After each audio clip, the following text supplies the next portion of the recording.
का जो हमारा टॉपिक है वो लेसन प्लानिंग है।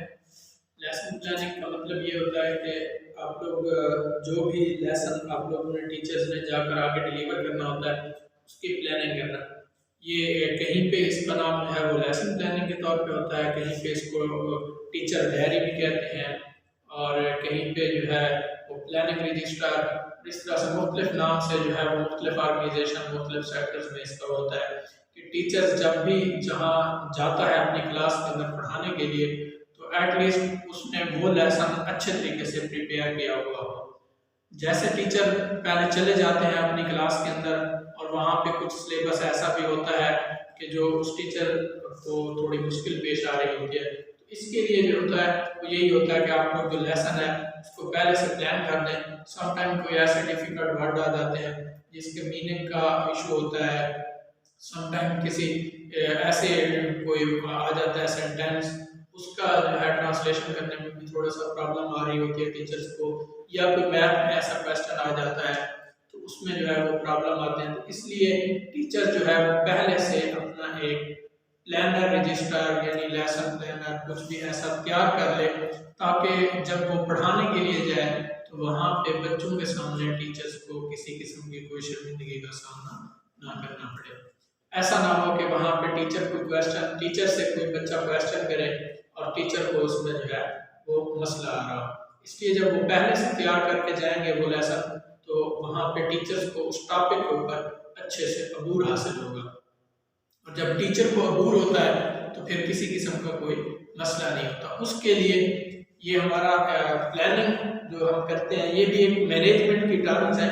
मैनेजमेंट की ओवरऑल 4 टाइप्स होती हैं, उसकी जो पहली टाइप है वो यही प्लानिंग की है। हम हर चीज़ को ओवरऑल अगर देख लें तो हम एक मैनेजमेंट खुद कर रहे होते हैं। हर घर का सरबराह एक घर की मैनेजमेंट कर रहा होता है, एक इदारे का सरबराह उस इदारे की मैनेजमेंट कर रहा होता है। इवन के टीचर्स अपनी क्लास के हवाले से मैनेजमेंट करके रखते हैं कि हमने कौन सा लेसन कब पढ़ाना है, कब तक उसको कंप्लीट कराना है, कब टेस्टिंग स्टार्ट करानी है। ये सारी चीज़ें जो है ये आप लोगों की मैनेजमेंट होती है। इवन कि अगर आप लोगों की घरेलू लाइफ भी देखी जाए वहाँ पे भी हर चीज़ का जो सिस्टम है वो एक मैनेजमेंट के तहत चलता है। उसकी जो पहली टाइप है वो प्लानिंग की होती है। उसके बाद पहली प्लानिंग की होती है, उसके बाद दूसरी जो है उसकी ऑर्गेनाइजिंग की होती है, तीसरी जो है वो कमांडिंग की होती है और चौथी कंट्रोलिंग। ये मैनेजमेंट की टाइप्स होती हैं। तो ये मैनेजमेंट की टाइप्स में जो है वो हम जो है इसकी पहली जो टाइप है वो हमारी होती है प्लानिंग मैनेजमेंट। तो ये लेसन प्लानर यानी जो हमने लेसन पढ़ाना है उसकी प्लानिंग करना ये हमारा जो है वो होता है। इसमें जो मेन जो इसके जो हेडिंग्स होती हैं, मेन पॉइंट्स जो है वो यहाँ पे राइट कर दिए गए हैं। उसके सबसे पहले आप लोगों ने ऊपर क्लास मेंशन करनी होती है कि आप लोगों की क्लास कौन सी है। जिस क्लास का भी आप लोग प्लानर बना रहे होते हैं वो आप लोगों की क्लास होती है। जिस क्लास को आप लोगों ने जाके आगे टीच करना होता है, पढ़ाना होता है, वो आप लोगों की समझ लें क्लास होती है। उसके बाद सब्जेक्ट, जिस सब्जेक्ट का भी आप लोगों ने प्लानर बनाना होता है, जिसकी स्ट्रेटेजी आप लोग कर रहे हैं, डेट वैसे वीकली तो ज़्यादातर बनाया जाता है, किसी ऑर्गेनाइजेशन में मंथली भी बनाया जाता है कि महीने का जो है वो आप लोग पहले से बना लेते हैं। तो इस तरह से वीकली बेसिस पे ये बनाने के लिए आप लोगों के साथ शेयर कर रहे हैं कि वीकली हमने कैसे अपना लेसन जो है वो प्लान करना है। उसमें डेज है, डेज समझ लें आप लोगों का पहले मंडे है, फिर ट्यूसडे है, इसी तरह से फिर वेडनेसडे। ये आप लोगों के समझ लें 3 दिन हैं और डेज के साथ ही आप लोगों का जो है वो टॉपिक भी है कि आप लोगों ने टॉपिक कौन सा पढ़ाना है। लेट्स सपोज आप लोग जो है वो टॉपिक पढ़ा रहे हैं नेशनल पोएट।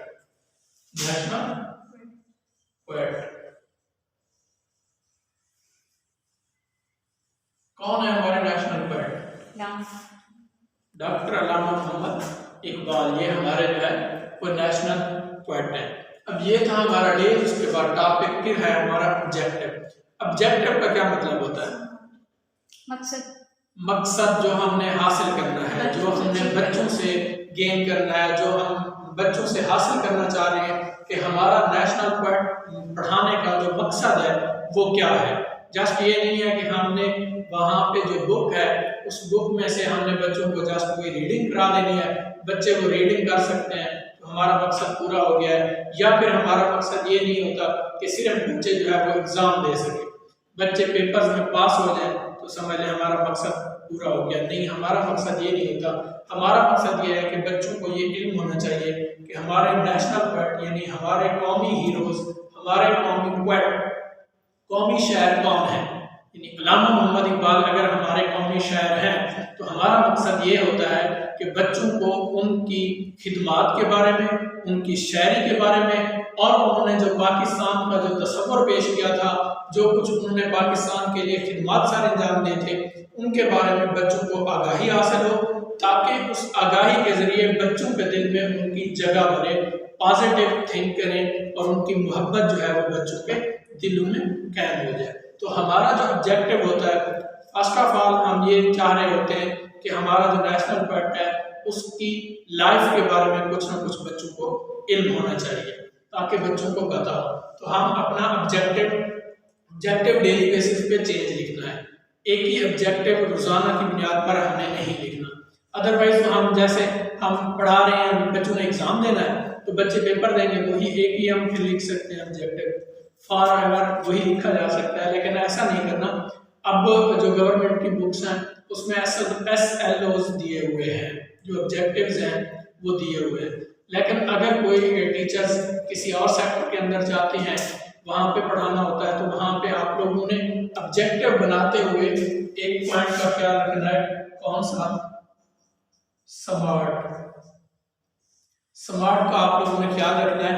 उस स्मार्ट में आप लोगों ने S से मुराद क्या है? समाज। यानी कि वो आप लोगों का ऑब्जेक्टिव इतना लेंथी नहीं होना चाहिए कि एक दिन में आप लोग गेन भी ना कर सके। छोटा हो जो आप लोगों का उस स्पेस के अंदर लिखा भी जा सके और बच्चों से आप लोग को गेन भी कर सके। M से मेजरेबल। मेजरेबल से क्या मुराद है?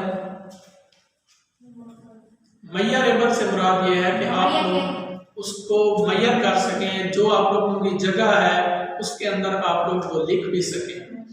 उसके ये ना हो कि आप लोगों के पास जगह इतनी सी है और आप लोगों ने जो ऑब्जेक्टिव लिखना हो वो आप लोगों को 2 शब्द के ऊपर लिखना पड़े। तो इस तरह से नहीं होना चाहिए, बल्कि मेजरेबल होना चाहिए।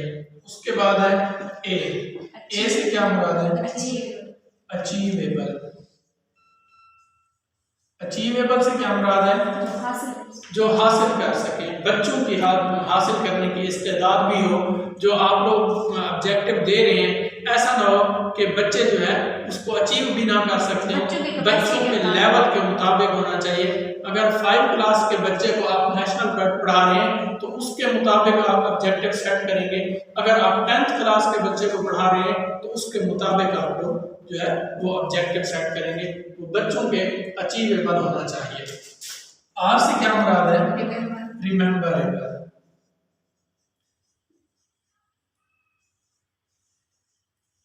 रिमेम्बरेबल से क्या मुराद है? जो बच्चे आप लोगों के हैं जिनको आप लोग पढ़ा रहे हैं वो उसको याद रख सकें, वो याद कर सकें, टीचर भी उसको याद कर सके, टीचर को भी वो याद होना चाहिए कि मेरा आज का ऑब्जेक्टिव क्या है, और बच्चों को भी वो याद रहना चाहिए। ऐसा ना हो कि बच्चे उस टाइम जब सुन रहे हैं उस टाइम तो उनको कुछ पता हो उसके बारे में, लेकिन बाद में बच्चे भूल जाएं या बच्चों की कैपेसिटी से ज़्यादा हो तो बच्चे उसको याद भी ना रख सकें। तो ऐसा नहीं होना चाहिए। और एंड में है टी से क्या मुराद है? टाइम लिमिट या टाइम फ्रेम।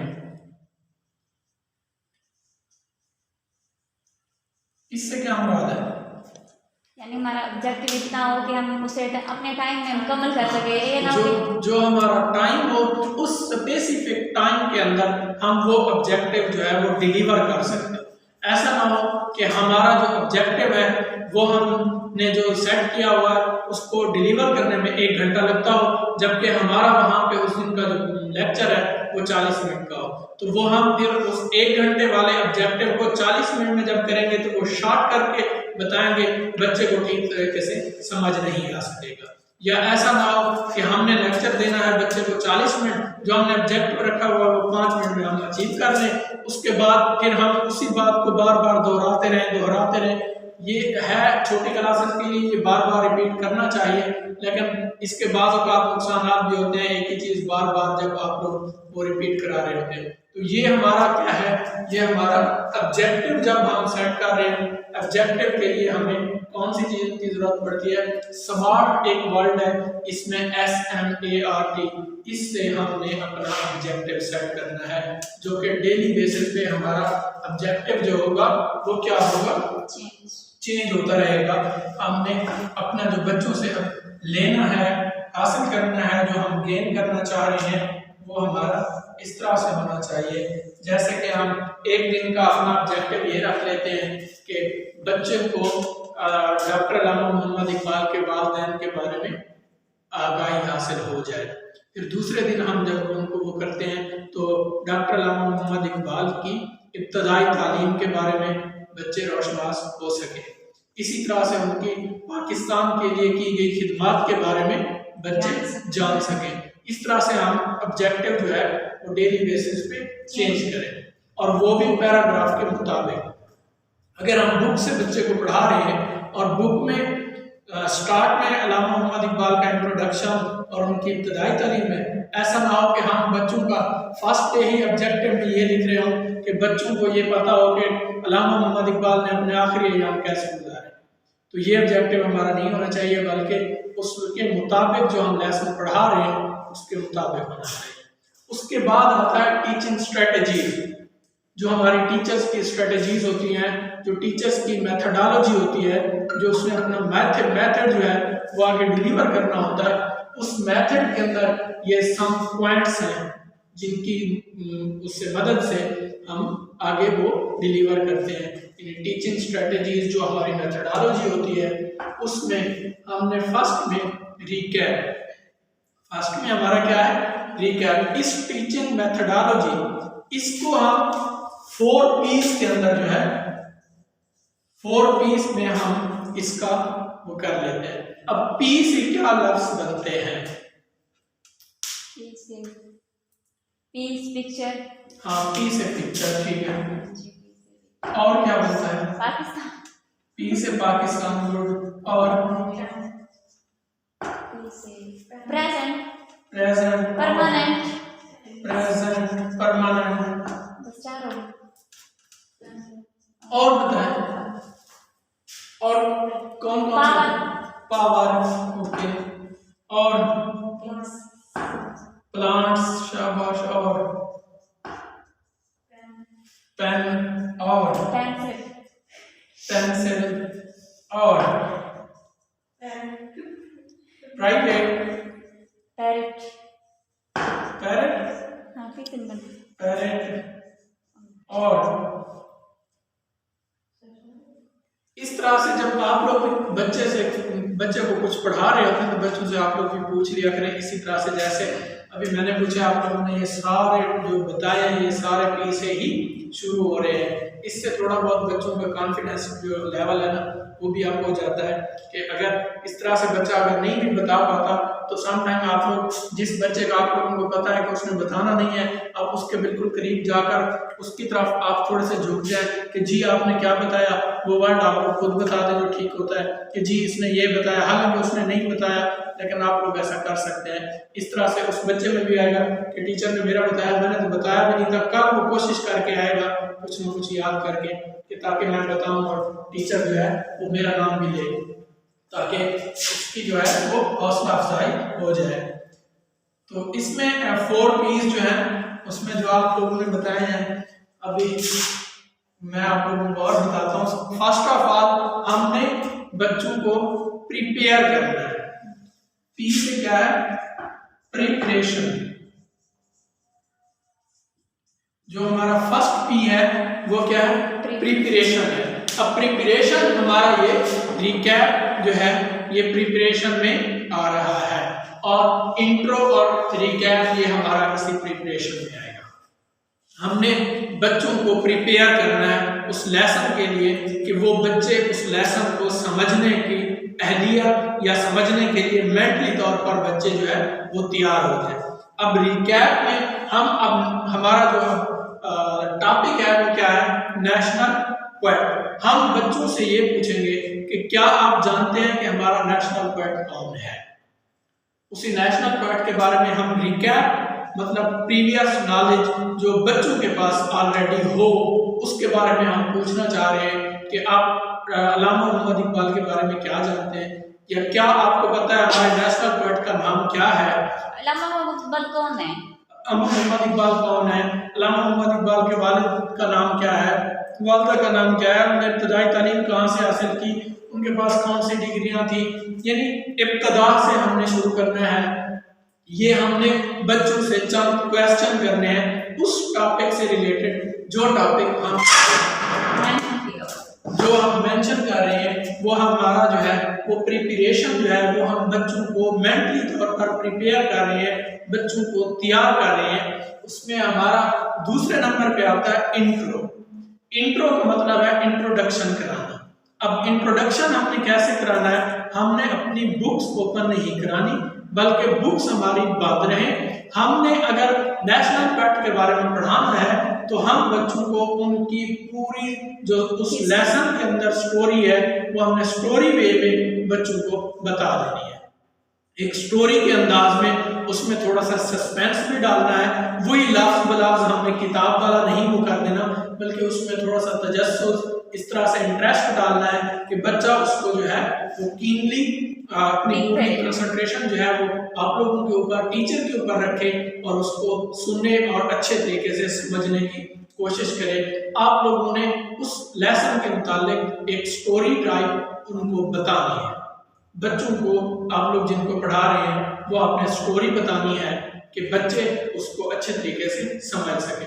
एटलीस्ट अगर उस बच्चे को उस लेसन के मुतालिक कोई सवाल भी याद ना हो, कुछ भी ना आता हो एग्जाम के अंदर, या कभी कोई उसके से पूछ ले, उसे उस लेसन के मुतालिक कुछ भी ना बताओ, तो आप लोगों ने जो स्टोरी उनको बताई थी उसमें से कुछ पॉइंट ऐसे होंगे जो बच्चे के ज़हन के अंदर मौजूद होंगे। तो एटलीस्ट बच्चा उनके जवाब देने के काबिल हो जाएगा। कहीं पे उससे कोई घर में पूछता है, कम्युनिटी में पूछता है, कोई विजिटर्स आता है वो पूछता है, या एग्जाम में कोई ऐसा क्वेश्चन आ जाता है, तो बच्चे को अगर वो लेसन वाला याद है या नहीं है जो आप लोगों ने स्टोरी बताई थी, उस स्टोरी वाला जो है वो बच्चे बहुत ज़्यादा स्टोरीज पिक करते हैं।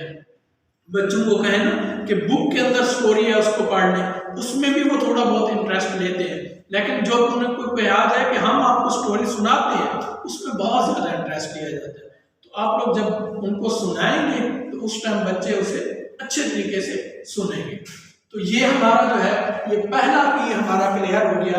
वो क्या है, प्रिपरेशन। हमने अब बच्चों को प्रिपेयर कर लिया है उस लेसन के पढ़ाने के लिए। उसके बाद हमारा जो दूसरा पी है वो क्या है, वो है प्रेजेंटेशन। प्रेजेंटेशन, अब ये जो प्रेजेंटेशन है ये क्या है, ये अब टीचर्स ने जो प्रेजेंट करना है, डेमो में अब जो टीचर्स ने पढ़ाना है, किस तरीके के साथ टीचर ने पढ़ाना है, वो हमारा क्या है, वो प्रेजेंटेशन है। अक्सर जॉब्स के लिए भी कहीं जाएं तो वहां पे वो कोई ना कोई टॉपिक देते हैं कि इसके ऊपर आप प्रेजेंटेशन दे दें, डेमो दे दें। ये वही जो आप लोगों का ये जो डेमो है ये इस लेसन प्लानिंग में वो असल में प्रेजेंटेशन है। वो टीचर की प्रेजेंटेशन होती है कि टीचर ने उसको किस तरीके से प्रेजेंट करना है। अब उसके लिए आपने 20 से 25 मिनट आप लोगों के प्रेजेंटेशन के होते हैं जो आप लोगों ने प्रेजेंट करना है। उस प्रेजेंटेशन में आप लोगों ने नेशनल पोएट के बारे में जो पढ़ाना है, अगर आप लोग बुक से भी रीडिंग करवाते हैं बच्चे से तो वो उसका मेथड ये नहीं होना चाहिए कि टीचर पढ़ रही है या पढ़ रहा है पीछे से बच्चे भी पढ़ रहे हैं। एक लाइन हम पढ़ते हैं वही पीछे से बच्चे पढ़ लेते हैं। तो ये वाला जो है ये बहुत पुराना तरीका है, इसको खत्म कर देना है। सबसे पहले हमने जो रीडिंग करानी है बच्चों से, एक बच्चे से कहेंगे कि आप ये रीडिंग करें, उसने 3-4 लाइनें रीड की हैं, उसमें अगर उससे कोई लफ्ज नहीं आया तो साथ वाले बच्चे को कहना है, दूसरे को, तीसरे को, चौथे को, पांचवें को, इस तरीके से हमने वो बच्चों से पूछना है। अगर पूरी क्लास को लेट्स सपोज नहीं आता, फिर टीचर जो है वो लफ्ज खुद बताए भी सही, बोर्ड के ऊपर लिख भी दे, वो वर्ड जो था उसको बोर्ड के ऊपर लिखकर फिर बारी बारी कि जिसको नहीं आया बारी बारी उन्हें कहें कि आप पढ़ें। अब एटलीस्ट 6 बच्चे आपकी क्लास में बैठे थे जिनको नहीं आया था, 7वें ने बता दिया था या किसी ने नहीं बताया, आपने बताया है, तो फिर वो जो वर्ड आपने लिखा है वो हर बच्चा जब एक एक बार उसको रीड करेगा, पढ़ेगा, तो बच्चे को ये याद होता जाएगा ना। हेयरिंग से 20% जो है आपकी जो है वो तैयारी होती है। किसी भी चीज को आप लोगों ने सीखना हो, हासिल करना हो, तो 20% आप सुनकर भी उसको हासिल करते हैं, आप लोग उसको याद कर लेते हैं। अब अगर 6-7 बच्चों ने उसको बार बार पढ़ा है तो एटलीस्ट समझ लें वो हेयर तो कर रहा है ना, बाकी बच्चे हेयर कर रहे हैं, तो इट मीन्स कि 100% उन्होंने जो है उसको गेन कर लिया है। कि बार बार जब वो रिपीट हो रहा है, एक बच्चे ने वही पढ़ा, फिर दूसरे ने, फिर तीसरे ने, तो वो आप लोगों का क्या हो जाता है, क्लियर हो जाता है। इसी में ही आप लोगों के फिर अगर आप लोग डिफिकल्ट वर्ड्स के मीनिंग करा रहे हैं, इडियम्स करा रहे हैं, फिल इन द ब्लैंक्स करा रहे हैं, ग्रामर है, नाउन, प्रोनाउन, प्रीपोजिशन, कुछ भी आप लोग करा रहे हैं, वो आप लोग बोर्ड के ऊपर भी लिख रहे हैं और आप लोग उनको बच्चों को जो है वो पढ़ा भी रहे हैं। और टोटल फोकस बुक के ऊपर ना रखें, आप लोग के बुक में जो पर था वही पढ़ा दिया, आप लोग उससे हटकर थोड़ा सा बच्चे को बताएं ताकि बच्चा किताबी कीड़ा न बन जाए। किताबी कीड़ा बच्चों को नहीं बनाना, बल्कि आप लोगों ने क्या करना है, आप लोगों ने उन्हें बताना है और पढ़ाना भी है बच्चों को। ठीक है, ये आप लोगों का जो है वो दूसरा पी जो है वो क्या है, प्रेजेंटेशन। उसके बाद तीसरा पी हमारा जो है वो क्या है, प्रैक्टिस। तीसरा पी क्या है, प्रैक्टिस। अब प्रैक्टिस में आप लोगों की आ जाती है एक्टिविटी। एक्टिविटी जो आप लोगों ने करानी है वो बच्चों से प्रैक्टिस करानी है। अब वो एक्टिविटी क्या होती है, लाजमी नहीं कि कोई और एक्टिविटी कराई जाए, वो ये जो बुक है उसी बुक में अगर आपको कोई मुश्किल अल्फाज के मीनिंग बच्चे को कहें कि इसको लिखें, अगर आप लोग इडियम्स बना रहे हैं कि बच्चे को कहें कि इनके फिक्रे बनाएं, इनके जुमले बनाएं, अगर आप लोग जो है ग्रामर की कोई चीज़ आप लोग बच्चों को कह रहे हैं कि वो लिखें, या आप लोग जो है उसको 2 बार लिखें। समटाइम छोटी क्लासेस को बोर्ड के ऊपर बुलाकर लिखवाया जाता है कि ये वर्ड आप 3 बार लिख दें या ये सेंटेंस लिख दें। ये आप लोगों की उसमें फिल इन द ब्लैंक्स होती हैं, ट्रू फॉल्स होते हैं, कॉलम मैचिंग होती है। ये क्या है, ये एक्टिविटी हो रही है, ये प्रैक्टिस हो रही है। ये प्रैक्टिस फिर इसके लिए भी कुछ चीज़ें होती हैं कि समटाइम जो प्रैक्टिस होती है वो ग्रुप की सूरत में होती है, समटाइम जो है वो डिस्कशन की सूरत में भी हो रही होती है कि आपस में 2 या 4 बच्चों को बिठाकर उनको कहें आपस में इस टॉपिक के ऊपर डिस्कस करें। ऐसा भी हो सकता है कि बच्चों को कहें इस लेसन में से आपने 5 सवाल बनाने हैं और आपने इन 2 बच्चों से वो 5 सवाल सुनने। फिर किसी और केस में आपने 2 सवाल बनाने हैं, आपने इससे सुनने, बुक से हटकर। ये आप लोगों की क्या हो रही है, ये प्रैक्टिस हो रही है, उस लेसन को तैयार करने की प्रैक्टिस हो रही है जो कि बार बार हो रही है। वो आप लोगों की एक्टिविटी हो रही है, वो आप लोगों के जो उसमें एक्सरसाइज है, एक्सरसाइज में जो भी क्वेश्चन दिए हुए होते हैं वही आप लोग जब उसको बार बार करा रहे होते हैं, वो आप लोगों की क्या हो रही होती है, प्रैक्टिस हो रही होती है, और वही चीज़ आप लोगों की एक्टिविटी होती है। उसके बाद फीडबैक या रैप अप होता है। तो उसके लिए आप लोगों को जो चौथा पी है, ये 4 पीस जो हमने स्टार्ट में लिखे थे, वो क्या है, प्रोडक्शन।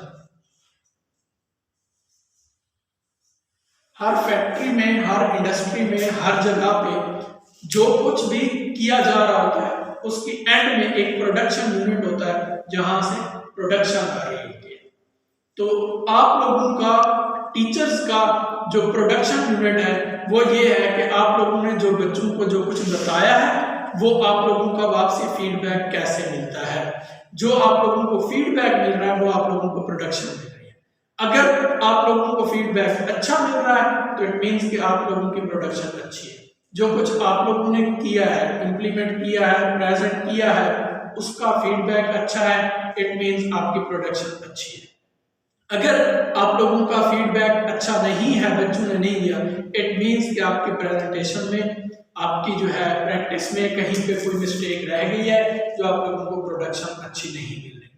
तो उस प्रोडक्शन के लिए आप लोगों ने फीडबैक जो बच्चों से लेना है, जो कुछ आप लोगों ने उन्हें पढ़ाया है उसमें से 5-7 सवाल आप लोगों ने बच्चों से करने हैं। जरूरी नहीं है वो बुक वाले करें जो बुक के अंदर मौजूद है, उससे हटकर कोशिश यही करें बच्चों को जो है ब्रेन स्टॉर्मिंग की तरफ लेकर जाएं। बच्चों को खुद से जो है आदत डालें कि बच्चे खुद से आप लोगों से सवाल करें।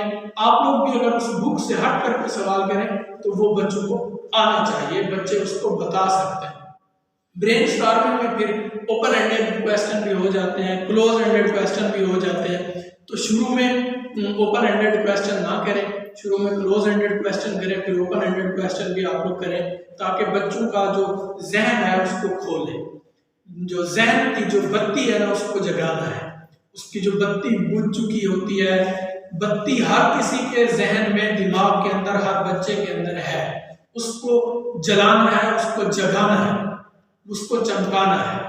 तो आप लोग जब उनको ब्रेन स्टॉर्मिंग वाली जो एक्टिविटीज आप लोग उनसे बार बार कराएंगे तो समझ लें कि बच्चे उसको समझना शुरू कर देंगे। बच्चे आपके क्वेश्चन के जवाब भी देने में हिचकिचाहट महसूस नहीं करेंगे, और बच्चे भी जब आपसे क्वेश्चन करें तो उनको भी डांट डपट कर चुप नहीं करानी, बल्कि उनकी हौसला अफजाई करनी है। चाहे उसने गलत क्वेश्चन कर लिया है, कोई इशू नहीं है, क्या हो गया अगर गलत कर लिया है, तो आप लोग उसके मुताबिक उसे जवाब दे दें जो पूछना चाह रहा है।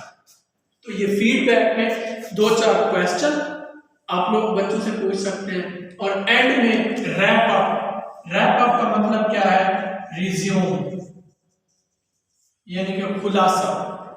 आप लोगों ने उसी सबक का खुलासा, उसके जो मेन पॉइंट है वो दोबारा बता दें एक बार एंड में। रिज्यूम का मतलब है आप लोगों ने क्वेश्चन पूछ लिए, आप लोगों को अंदाजा हो गया बच्चों को किस हद तक ये टॉपिक क्लियर हो चुका है। उसके बाद अगर बच्चों को 100%, जो कि बड़ी मुश्किल से होता है, लेकिन फिर भी अगर उनको ज़्यादा हो गया, फिर भी आप लोग जो वो रिज्यूम में आप लोगों ने बताना है वो भी बता दें, कुछ एक्स्ट्रा भी बता दें। अगर बच्चों को उसमें जो आप लोगों ने क्वेश्चन किए हैं उनमें वो ठीक से आप लोगों को फीडबैक नहीं दे सके, फिर आप लोग एक अच्छे से आप लोग उसका जो है खुलासा, मरकजी ख्याल जो है वो आप लोग दोबारा से बच्चे को बता दें, ताकि अगर कोई थोड़ी बहुत कमी रह भी गई है तो वो बच्चों को दोबारा से अच्छे तरीके से याद हो जाए। उसके बाद होमवर्क या रिसोर्सेज। ये होमवर्क क्या होता है? होमवर्क वो होता है जो बच्चों ने घर से करके आना होता है। होमवर्क क्लास वर्क वो होता है जो क्लास के अंदर होता है, और होमवर्क वो होता है जो बच्चों ने घर से कर आना होता है। 2 से ऑनवर्ड क्लासेस जो है वो होमवर्क जो है उनका होता है। तो होमवर्क में बच्चे को पेज नंबर भी बताया जा सकता है कि ये पेज नंबर फलां जो है वो आपने लिख कर आना है, अगर पूरा पेज लिखना है। अगर उसमें से फिर पैराग्राफ्स हैं कि फर्स्ट पैराग्राफ लिख कर आना है तो वो लिख दें। अगर आपने ये कहना है कि ये जो लेसन हमने पढ़ाया है इसकी जो फिल इन द ब्लैंक्स हैं वो आपने घर से लिख कर आनी है, या उसमें जो शॉर्ट क्वेश्चन है उनके जवाब आपने लिख कर आने हैं, ये होमवर्क है। जरूरी नहीं है वही क्वेश्चन, आप ये भी कह सकते हैं इस सबक में से अपनी मर्जी के कोई 10 सवाल खुद बनाकर उसके जवाब भी लिखते हैं। और ये आदत बच्चों के अंदर ज्यादा डेवलप करें कि बच्चों को खुद से सवाल करने की आदत डालें कि इस सबक में से, इस लेसन में से, इस चैप्टर के आपने 5 क्वेश्चन बनाने हैं। अब वो 5 क्वेश्चन आकर बेशक उसे कहें कि आप इन बच्चों से करें, वो उन बच्चों से करेगा, इसी तरह से दूसरा बच्चा 5 क्वेश्चन करेगा। अगर इस तरह से एक लेसन में से 30 क्वेश्चन बच्चे मिलकर बना लेते हैं, टीचर्स मिलकर बना लेते हैं, तो वो 30 क्वेश्चन जो है वो जब यहाँ आकर बच्चे पूछेंगे एक दूसरे से तो वो समझ लें आपका पूरा टॉपिक पूरा लेसन क्लियर हो गया है। तो ये फीडबैक, साथ में रिसोर्सेज का मतलब ये है कि बड़े स्कूल जहाँ पर हैं, जैसे ब्रिटिश वाले हैं, कैम्ब्रिज वाले हैं, इनके बीकन हाउस हो गया, ब्लूमफील्ड, इनकी स्कूलों के अंदर लाइब्रेरियाँ भी मौजूद होती हैं।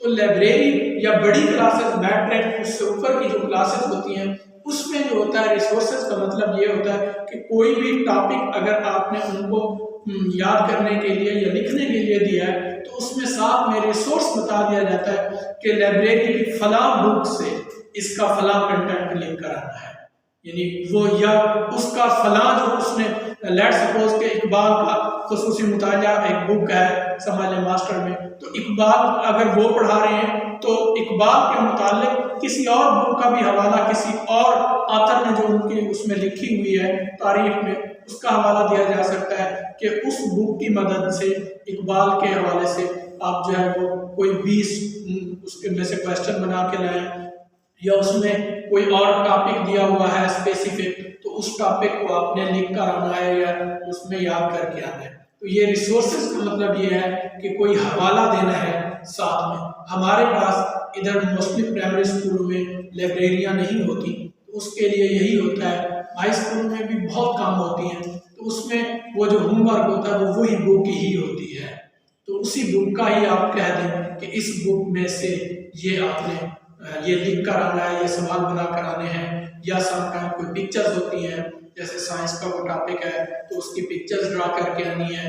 लेट्स सपोज साइंस का वो टॉपिक है कि आपने रियल में कोई पौधा जो है उसको लेकर आना है और उसमें उसको लेबल करके आना है कि उसकी रूट्स कहाँ हैं, उसका जो है लीफ कहाँ है, उसके जो है वो फल कहाँ है, तन्ना, शाखें, जो भी चीज़ें हैं वो आपने उनको ये कह सकते हैं कि उनको लेबल करके हैं। ये उनके हो गए रिसोर्सेज। उसके बाद आता है टाइम लिमिट, यानी टाइम, उसमें आपके जो है ऑब्जेक्टिव वो होता है जो आपने बच्चों से गेन करना है। आप लोगों ने टाइम जो सेट करना है वो आप लोगों ने रिकैप से आप लोग उनका ये देखें कि 40 मिनट का अगर पीरियड है तो टीचर उसको टाइमली मैनेज भी कर सके कि 40 मिनट में क्या करना है। ऐसा ना हो कि रिकैप और इंट्रो पे ही 25 मिनट लग जाए, आगे सबसे ज़्यादा तो डेमो पे टाइम लगना चाहिए और डेमो के लिए आपके पास 10 मिनट। तो ऐसा नहीं होना चाहिए, बल्कि रिकैप और इंट्रो दोनों के लिए आप लोगों के पास 5 से 7 मैक्सिमम दोनों के लिए। समटाइम आप 3 मिनट फर्ज करें, आप 3 मिनट जो है वो रिकैप को दे दें, तो 4 मिनट इंट्रो को दे दें। कभी कभार आप जो है वो 2 मिनट आप लोग जो है वो दे दें रिकैप को, तो 3 मिनट आप लोग जो है इंट्रो को दे दें। यानी ये टॉपिक के ऊपर मुनहसिर है कि जिस तरह से टॉपिक है उस तरह से आप लोगों ने उसको टाइम देना है। डेमो को एटलीस्ट आप लोगों ने 20 से 25 मिनट लाजमी दें, 20 मिनट एटलीस्ट आप लोग दें। अगर कोई ज़्यादा टॉपिक बड़ा है उसमें रिकैप और इंट्रो का टाइम कम हो गया है, कम लगता है, तो फिर आप लोग 25 दे दें, वरना 20 मिनट भी काफ़ी है। उसके बाद आप लोगों की जो एक्टिविटी है, ये एक्टिविटी में भी आप लोगों का 5 मिनट लग जाते हैं। 5 मिनट आप लोगों के वो एक्टिविटी जो आप करा रहे हैं उसको दे दें। समटाइम्स 7 मिनट भी दे सकते हैं। अगर आपका डेमो कम था या रिकैप और इंट्रो में आपका कम टाइम लगा है तो 5 से 7 मिनट भी कर सकते हैं। इसी तरह से फिर आपका फीडबैक और रैप अप आ जाता है। फीडबैक और रैप अप में भी 3 से 5 मिनट आप ये भी दे सकते हैं। 3 मिनट में वैसे ये हो सकता है, अदरवाइज ज़्यादा अगर आप लोगों ने करना है तो ये 5 मिनट में। होमवर्क रिसोर्सेज वो हैं जो बच्चों ने घर से करना है। ये आपका 35 मिनट का या 40 मिनट का पीरियड है, तो इसमें आप लोगों ने इसको वाइंड अप करना होता है। अब ऑब्जेक्टिव हमारा स्मार्ट की मदद से हमने सेट करना है, और जो हमारी टीचिंग स्ट्रेटेजीज, टीचिंग मेथोडोलॉजी है वो हमने 4 P's के साथ करनी चाहिए। सर ये छोटी क्लास में नर्सरी उनका क्या होगा? उसमें जैसे आप अगर पढ़ा रही हैं ना, आपने अल्फ़ाबेट्स पढ़ाए हैं, अल्फ़ाबेट्स में आपने बच्चों को जो आपने फ्रेंड्स बताए हैं बच्चों को, लेट्स सपोज आपने पढ़ाया है बच्चों को आज डी पढ़ाया है ना, तो तो डी के जो आपने फ्रेंड्स बताए हैं, जो 4 फ्रेंड बताए हैं आपने, वही आप दोबारा उन बच्चों को जो है वही बता दें। ये आपका जो खुलासा होगा वो वही होगा। या आप डी से डक बनती है, डी से डोर बनता है, इनमें से किसी एक के ऊपर थोड़ी सी नज़म टाइप, स्टोरी टाइप आप बना लें। खुद से भी बनाई जा सकती है, बुक्स में भी आजकल आई हुई है। वही जो स्टोरी है वो आप पहले भी इंट्रो में भी उनको बता दें और एंड में जो है वो कोई दूसरी स्टोरी टाइप आप वो डाल के उनको बता दें किसी दूसरे आप उसके फ्रेंड में। या पहले आपने अगर 4 फ्रेंड उनको बताए थे, फिर आपने फीडबैक में देखा वो बच्चों को क्लियर हो गए हैं, तो फिर आप रैप अप के लिए आप उनको 1-2 फ्रेंड और भी बता सकते हैं, ताकि उनको जो है वो इसका ज़्यादा इल्म हो सके। और किसी टीचर का कोई क्वेश्चन इस हवाले से, या आप लोगों को सब समझ आ गई है? सर लास्ट वाला नहीं समझ आया। कौन सा? ये रैप अप वाला।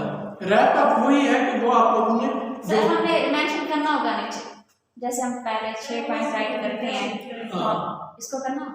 उसमें आपने फीडबैक में जो क्वेश्चन लिखे हैं, कभी आप फीडबैक वाले क्वेश्चन लिख दें, कभी आप जो है वो रैप अप में जो रिज्यूम आप लोगों ने जो बताना है उसमें आप लोगों ने क्या बताना है वो अगर शॉर्ट करके 2-3 सेंटेंस में, 2-4 सेंटेंस में आप वो समझा सकते हैं तो वो 7 पॉइंट राइट करेंगे तो 6 करते नहीं। पॉइंट बेशक वही आपके 6 ही रह जाए, वो कोई इशू नहीं है कि इसका अलग पॉइंट बनाए। वही फीडबैक रैप अप मेंशन कर दें।